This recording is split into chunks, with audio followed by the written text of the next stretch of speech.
চলো 9 নম্বর দেখা যাক। দেওয়া আছে a plus B plus C equal to 9 এবং A B plus B C plus C A equal to 31 হলে A square plus B square plus C square এর মান নির্ণয় করো। তো আমরা প্রথমে লিখতে পারি, দেওয়া আছে a plus B plus C equal to 9 এবং A B plus BC plus C A equal to 31। তো আমরা জানি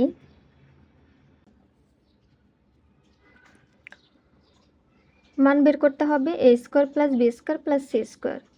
তো আমরা একবারেই সূত্রটা লিখে দিই, A square plus B square plus C square equal to A plus B plus C তার whole square minus 2 into A B plus B C plus C A.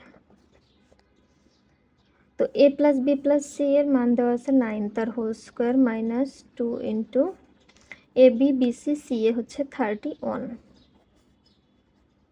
81 minus 62। তো 81 থেকে 62 গেলে থাকে 19। তো এটা হচ্ছে answer.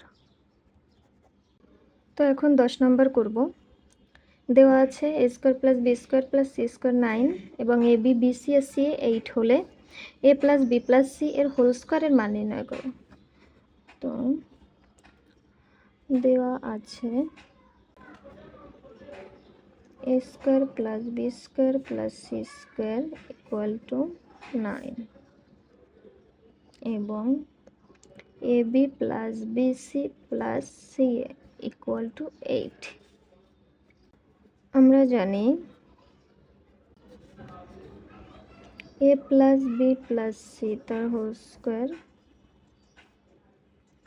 A square plus B square plus C square plus 2 into A B plus B C plus C A সমান সমান A square plus B স্কোয়ারের মান 9 প্লাস 2 into A B plus B C হচ্ছে 8, 9 প্লাস 16, 5, 25। তো আমাদের বের করতে বলেছে কি এ প্লাস বি প্লাস সি তার হোল স্কোয়ার সহ মান বের করতে বলেছে। তো এটার মান হচ্ছে 25, আর যদি হোল স্কোয়ার সারা থাকতো তাহলে এটাকে রুট করে দিলে 5 হতো। এটাই হচ্ছে অ্যান্সার।